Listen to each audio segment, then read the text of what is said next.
What's up guys, Mental here, and today we're going to be reacting to the food theorists and why you should never eat the right Twix. Before we get started, I want you guys to hit the like button, subscribe, and turn on notifications. That being said, let's get into it. History is full of iconic rivalries. In the sports world, there's stuff like Red Sox versus Yankees, UNC versus Duke, Ohio State versus Michigan. In pop culture, there's Edward versus Jacob, BTS versus Blackpink, Team Captain America versus Team Iron Man, Left Shark versus Right Shark. Even in the food world, there's rivalries, with the likes of Coke versus Pepsi and Taco Bell versus your bowels. But of all these bitter rivalries, one stands out as being the sweetest of the bunch. Left Twix versus Right Twix. Each factory took a vastly... Personally, let me just be clear here. I feel like the only reason those two split up is because Mike and Ike did it first. I feel like they tried to do what Mike and Ike did, but they didn't get the same hype. Well, that wasn't really hype between Mike and Ike splitting up. Actually, people were very upset that they did, but yeah. It's all just it's a whole thing, honestly. But anyway. Different approach. Left Twix flowed caramel on cookie, while Right Twix cascaded caramel on cookie. Try both and pick a side. For the past decade, Twix's marketing is centered around the different non-differences between the left half of Twix bars and the right half, all while asking us to pick a side. Well, today, we're gonna do exactly that. I'm gonna prove using data and science which side is indisputably the correct side of the Twix bar.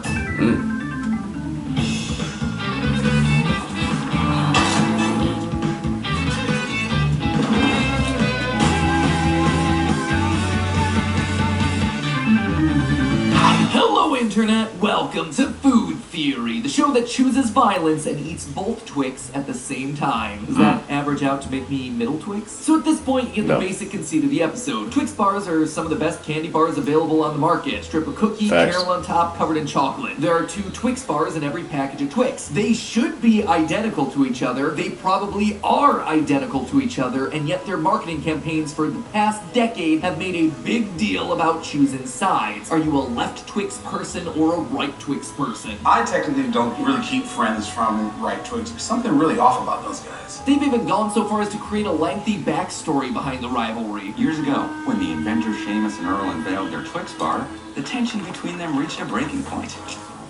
Literally. To this day, sharing nothing but a wrapper and an ill-designed driveway. Then they hired mercenaries to fight their brother's mercenaries. Now obviously this is all a joke, right? A big old sarcastic, trust us, the left and right sides are totally different, wink wink. I mean obviously this thing isn't serious. If it was, they'd bother to keep their facts straight. Originally, Right Twix was cascaded with caramel, see? Left Twix flowed caramel on cookie, while Right Twix cascaded caramel on cookie. But later in the campaign, it actually switches. Has you ever tried one of these bars made over a Right Twix? Why? Our special cookie is cascaded with caramel and cloaked in chocolate. No! No, sir! No! Left Twix flows caramel and bathes in chocolate. Keep your story straight, Twix. It's almost like no one cares about the consistency of their own lore. Unless, of course, he's secretly an undercover agent from Right Twix posing as a Left Twix employee.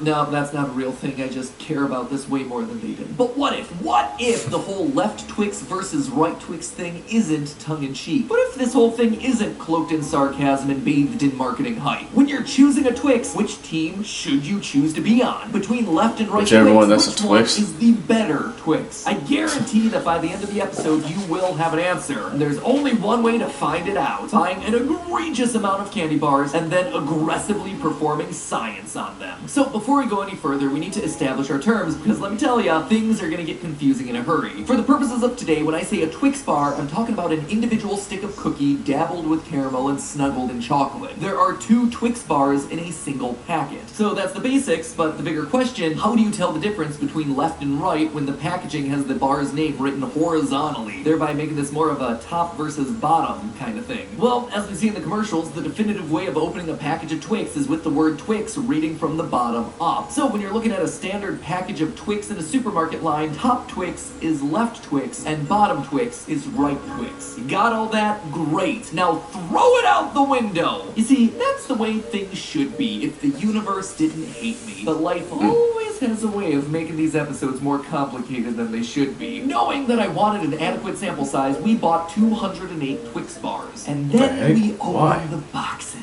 And a slow dread passed over me as I realized that the wrappers are now labeled as containing 2 left Twix or containing 2 right Twix. Because life is pain. You see the problem here, right? This adds yet another layer of confusion to the question. Not only do we now have to figure out if there's a difference between the left and right bars inside of an individual packet, but now we also have to factor in whether the Twix packaged as right Twixes and the ones labeled as left Twixes actually differ in any meaningful way. So with that in mind, I had to label all of my Twix as left to left, left to right, right left, or right right, taking into account both the name on the packaging as well as the side of the packet they're on. And just as a friendly reminder, this was meant to be a dumb episode, a fun one just for the lols, but instead it's becoming more complicated than trying to solve for Mario's height. You know how sometimes on this channel I get mid-video regret syndrome about the episode topics I've selected? Yep, this is that point. A series of frustrated head desks later, it was data time. I needed to find the cold, hard differences between left Twix and right Twix so that I could, as the advertising suggested, choose a side. As such, I devised a few tests. First and easiest was a simple weight test. Pop them on the scale and see what it spits out. Taste Second test, was really. a crunchiness test. Maybe something with the packaging renders one of the bars a bit more stale than the other. And finally, a taste test. Give random strangers a blind taste test of a bunch of Twix bars to see what trends pop up in the data. And then maybe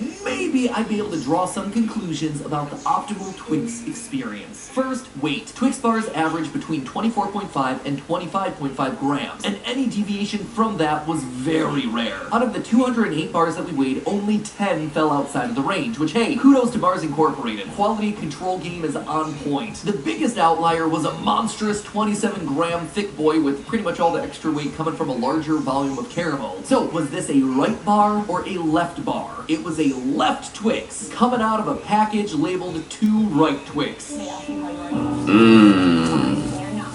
Of the other overweight bars, 5 of them came out of left Twix packages, with 2 specifically being left bars. Among the Twix that were underweight, both of them came from right Twix packages, but one was from the left side and one was from the right side. When you do the math, it works out like this. The average weight of Twix on the right side of the package, 25.03 grams. The Twix on the left side of the package, 25.04 grams. Basically no difference. But maybe instead of looking at where in the packet the Twix came from, we should just trust what the label tells us. Twix that came from packets labeled left Twix averaged out at 25.05 grams, while Twix coming out of 2 right Twix packages averaged out to 25.02 grams. That is a 0.03 gram per bar difference for left Twix, 0.06 grams in a packet, so a slight edge for left Twix, but still, it's practically a rounding error. Go figure, it's almost like they're meant to be identical. So the next thing I wanted to try was crunchiness, which to me served as an indicator of freshness. I've used a decibel meter for a couple episodes now. We used it for trying to create the crunchiest chip episode here on Food Theory. In Film Theory, we used it to test out the survival techniques of A Quiet Place. So yeah, we got it. Why not eat some Twix in front of it? I took 3 bites of 16 bars, with 4 from each category being represented. I expected literally nothing to come out of this, but the differences that I found actually wound up being shocking. Bars and packages marked right Twix wound up being slightly louder than their counterparts in the left Twix sleeves, but only by a little bit. A 1.4 decibel difference, nothing major. However, there was a noticeable difference between the left and right Twix in the same package. Bars on the left of the packet averaged 72.3 decibels, which was noticeably louder than the 69.6 decibels coming from bars on the right. It was nearly a 3 decibel swing. Wait a minute, we found a difference. We found a significant difference. This episode wasn't a waste of time.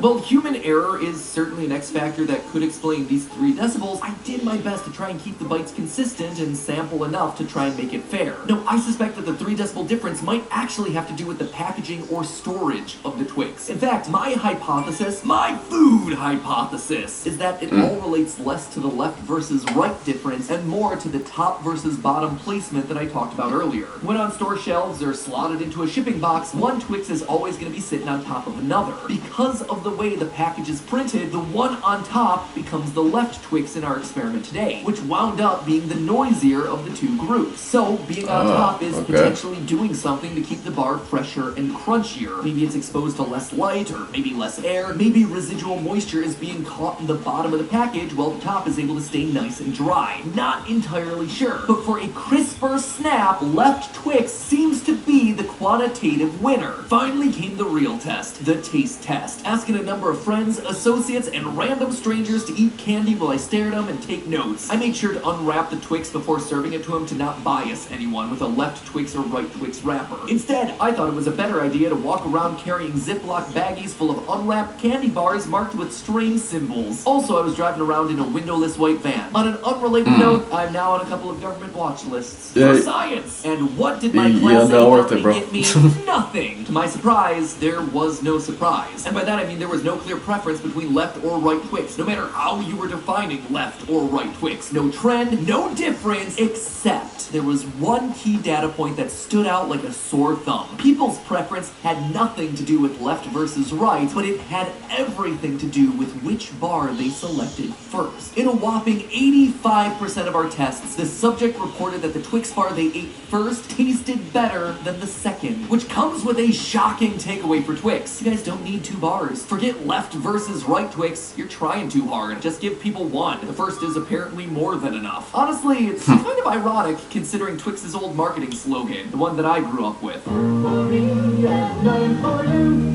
Yep, encouraging the kids of my generation to be outright terrible to each other so that they can have more candy. Except, as our data just showed, we actually don't want more candy. The second bar is always going to taste far inferior to the first. Maybe instead of selfishly hoarding both bars like some sort of greedy chocolate dragon, you instead share that second Twix and get yourself this sweet taste of altruism. Or Twix, maybe you save some money and give the people what they really are asking for, less of your candy. Our data in this test actually supports existing research in the field, something called sensory-specific satiety, or triple S, if you want to make it sound like a cheap Vin Diesel ripoff. It's the scientific term for the human experience of enjoying food less the more of it we eat. Part of this is diminishing returns as we get less enjoyment from the things that you get, but sensory-specific satiety actually goes way beyond that. An Oxford study found that your desire for the specific types of food you're eating drops significantly faster than for other types of uneaten food. Studies done on the pathways in a monkey's brain showed that as it ate, certain neural pathways to the monkey's hypothalamus, that's the part of the brain that controls your appetite, became less responsive when the monkey saw food that it had recently eaten, but it would become more responsive when it saw new, uneaten food. Bringing things all the way back around to our original question, which is better, left Twix or right Twix? Well, if you're looking to maximize your enjoyment, choose left Twix first. Not only was it shown to be the slightly fresher bar, but choosing it first means that you're getting the best bites when you're most eager to be eating the candy. But again, shocking literally no one, the difference here is mostly in the marketing. These two things are made to be identical, which leaves us asking the big question of why? Why go to the effort of taking two identical food products and giving them two separate labels? I mean, Twix is basically advertising against itself. Why does this work? How does this work? Does this work? Well, like so much of advertising, it all comes down to psychology and the tricks that marketers can play to get into your brain.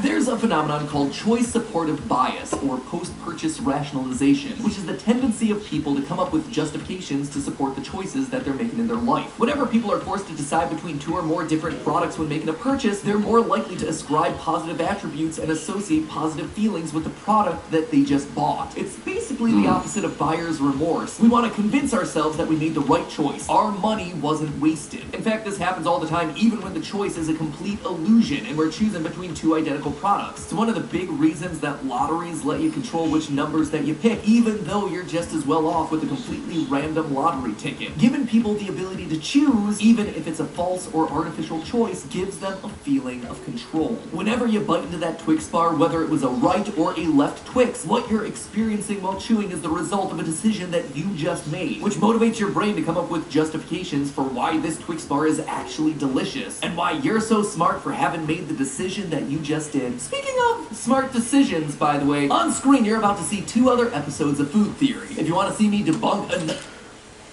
Alright then, that was an explanation as to why you shouldn't eat right Twix.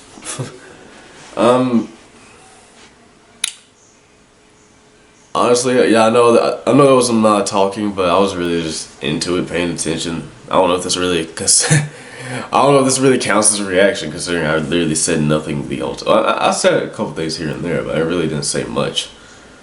But yeah, so if you ever do want to buy Twix at the moment, you probably want to go with left Twix, even though there's really not much of a difference, but just go ahead and go with left Twix anyway. Thank you guys for watching. Remember, I want you guys to stay safe, stay positive, and remember, be mindful. Yeah, and I'm a real thug.